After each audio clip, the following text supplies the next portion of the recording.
요한복음 6장 41절부터 51절입니다.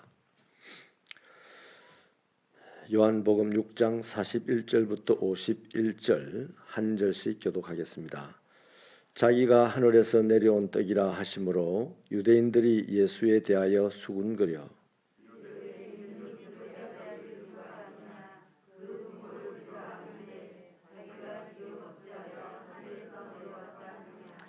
예수께서 대답하여 이르시되 너희는 서로 수군거리지 말라.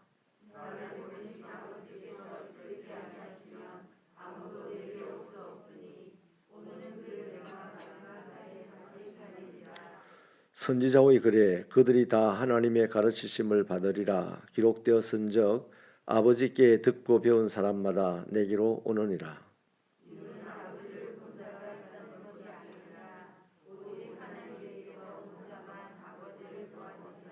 진실로 진실로 너희에게 이르노니 믿는 자는 영생을 가졌나니 너희 조상들은 광야에서 만나를 먹었어도 죽었거니와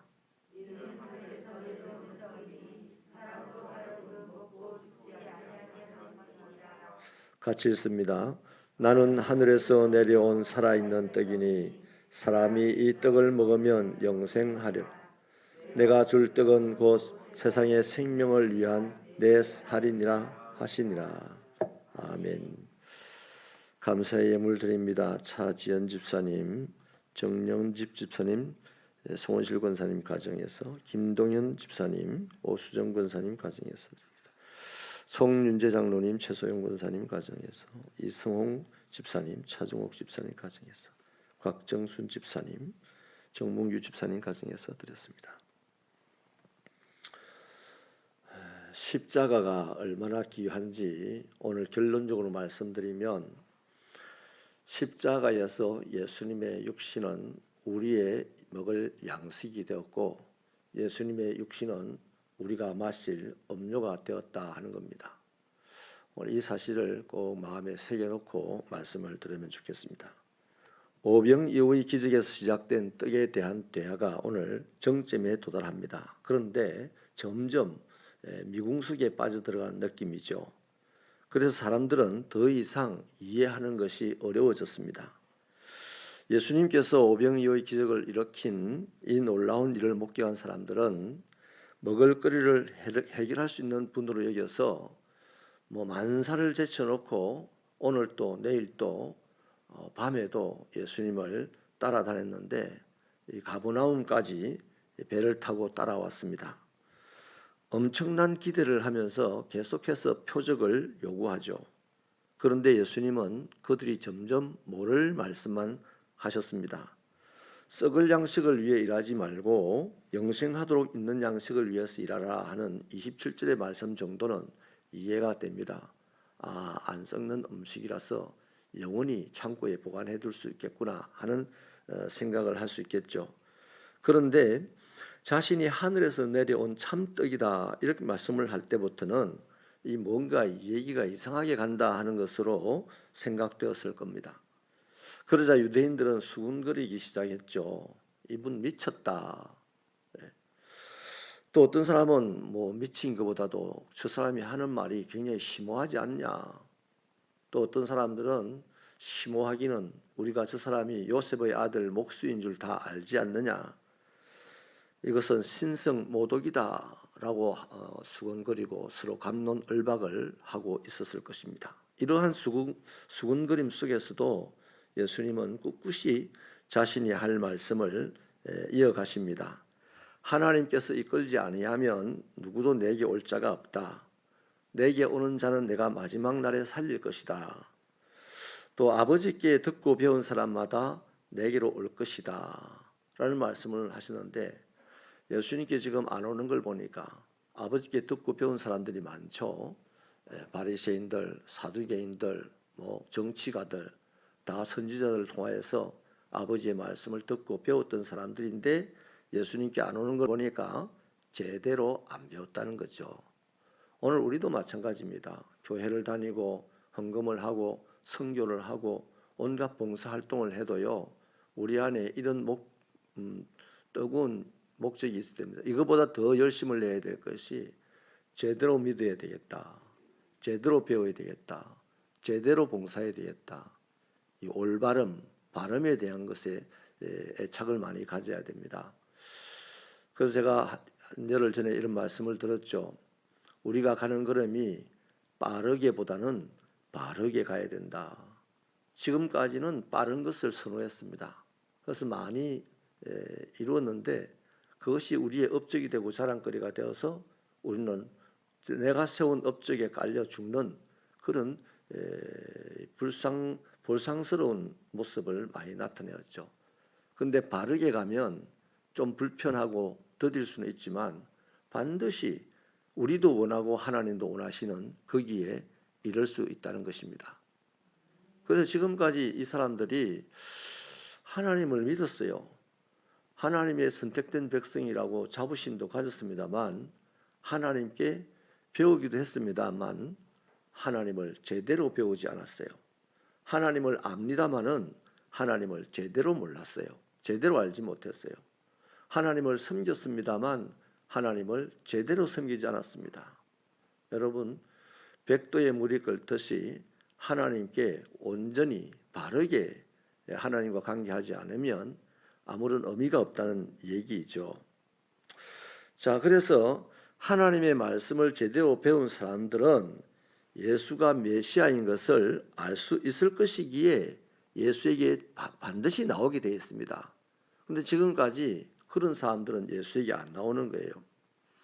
특별히 45절에 아버지께 듣고 배운 사람마다라는 말씀을 예수님이 오해할까 싶어가지고 아버지를 본 자는 없다 이렇게 말씀을 하죠.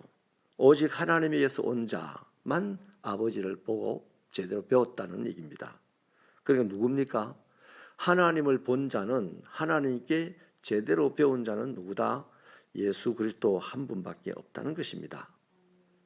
그래서 지금까지는 그림자처럼 배웠으나 이제는 빛으로 배울 수 있으니 예수님을 믿고 예수님께 나와야 한다는 것이죠. 그러면서 예수님은 다시 한 번 더 자신은 생명의 떡이니 자기를 믿으면 영생을 얻는다 이렇게 정리를 합니다.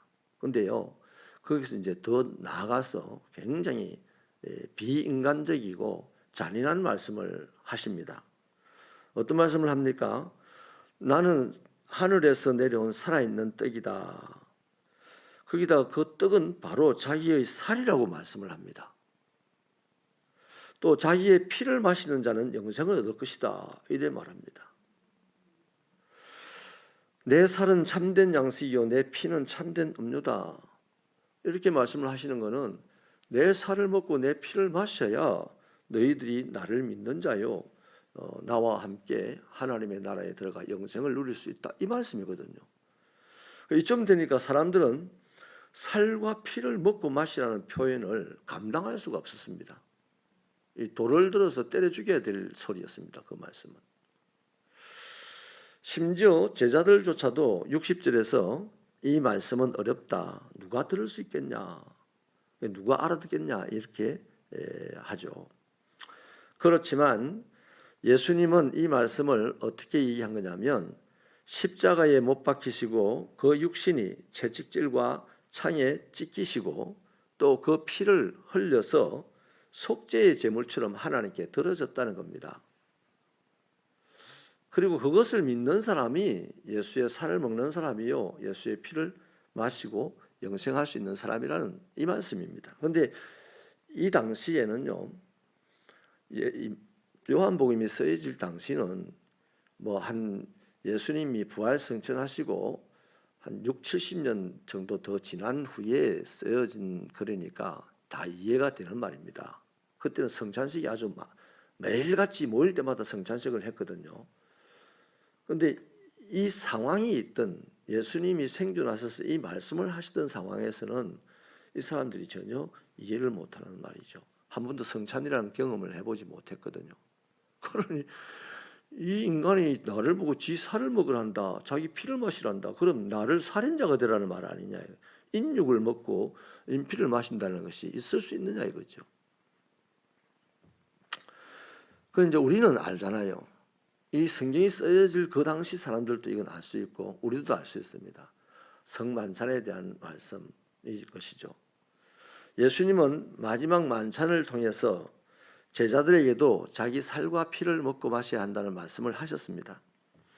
그리고 십자가에 며칠 후에 돌아가셨잖아요. 근데 그때도 제자들은 그 말을 실제로 빵 조각과 포도주 음료를 놓고도 하시는 말씀을 이해를 못합니다.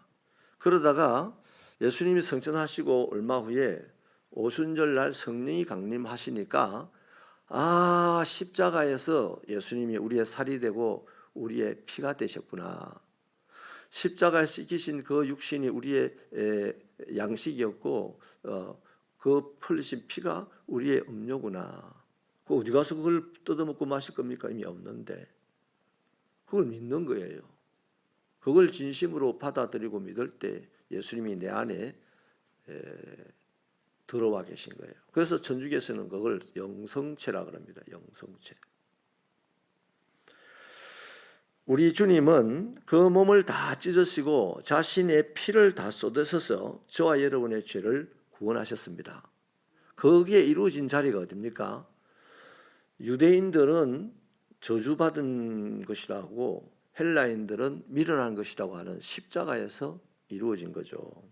그래서 십자가가 우리에게 무한 영광이 되는 것입니다. 십자가가 귀한 것이 되는 겁니다. 그걸 알아서 옛날에 십자가 목걸이를 걸고 또 십자가 묵주를 들고 다니면서 입을 맞추기도 하고 보고 묵상하기도 했던 거예요.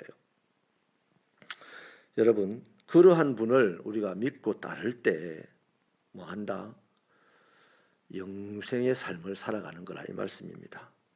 저와 여러분이 이 얻은 구원이요, 이렇게 얻은 영생이 그리스도 예수의 십자가의 은혜라는 사실을 꼭 기억하시기를 바랍니다. 또 나는 그 은혜 받았으니까 영생했어 라고만 치부하지 마시고 그런 은혜를 주신 분을 따라가는 분이 되시기 바랍니다. 안 따라가면 오늘도 표적을 보여줘야 따라가죠. 오늘 자꾸만 그래요. 표적을 보여줘도 오늘 표적은 오늘이에요. 내일 표적 새로 보여주세요. 이렇게 따라가는 사람들은 어느 순간 주님을 떠나서 헐헐 어디론가 날아가 버리는 인생이 되고 말 것입니다. 십자가에서 예수님은 우리의 먹을 양식이 되고 마실 음료가 되셨습니다. 그것은 우리가 믿음으로 받아들인 겁니다. 내가 믿는 그분을 이제부터 열리를 제쳐두고 따라갈 때 우리는 영생하는 삶이 되는 것입니다. 기도하시겠습니다. 하나님 감사합니다. 우리는 우리 자신이 아니라 내게 있는 물질 하나도 누군가를 위해서 내어놓으려고 할 때 참 고민해야 되고 힘들어하는데 예수님은 자신의 몸을 십자가에 내려놓고 원수들이 찌르고 찢고 피 흘리게 하는 그것으로 우리들의 모든 영원한 양식이 되고 음료가 되어주신 주님을 생각하며 이제 믿습니다만 할 것이 아니라 그 주님을 따라가는 삶이 되게 하여 주옵소서. 따라가면 우리의 발자국 하나하나마다 사람 살아나는 역사가 있을 것이고 웃음꽃이 피어날 것이고 하나님의 이름이 나타날 것이고 아버지의 영광을 보게 될 것이고 이로 인하여서 하나님은 기뻐하고 우리는 행복해하고 세상 사람들은 주의 영광을 보지 않겠습니까? 이러한 신앙생활이 되도록 주님 우리를 성령으로 인도하여 주시고 오늘도 신령케 하여 주시옵소서. 아버지 하나님, 우리가 육체를 입고 살아가기에 육체의 필요를 위해서 애를 쓰다 보니 점점 더 육체만 좋아지고 육체의 필요만 더 쌓아갑니다. 하나님, 우리의 영혼이 좋아지고 우리의 영혼을 영혼의 필요를 더 쌓아가는 그런 삶이 되도록 은혜 베풀어 주옵소서. 우리 성도들을 괴롭히는 것이 질병이라면, 가난이라면, 아버지여 세상의 환경과 재앙과 기근이라면 주여 이들이 우리 성도들을 괴롭히지 못하도록 아버지 하나님의 철장 권세로 결박하여 주시고 우리 성도들 자유로워하며 아버지 앞에서 기쁨으로 살아갈 수 있게 하시고 우리의 육신도 살아가는 것이 하나님에게 드려지는 제물이 되게 하여 주옵소서. 예수님의 이름으로 기도하옵나이다.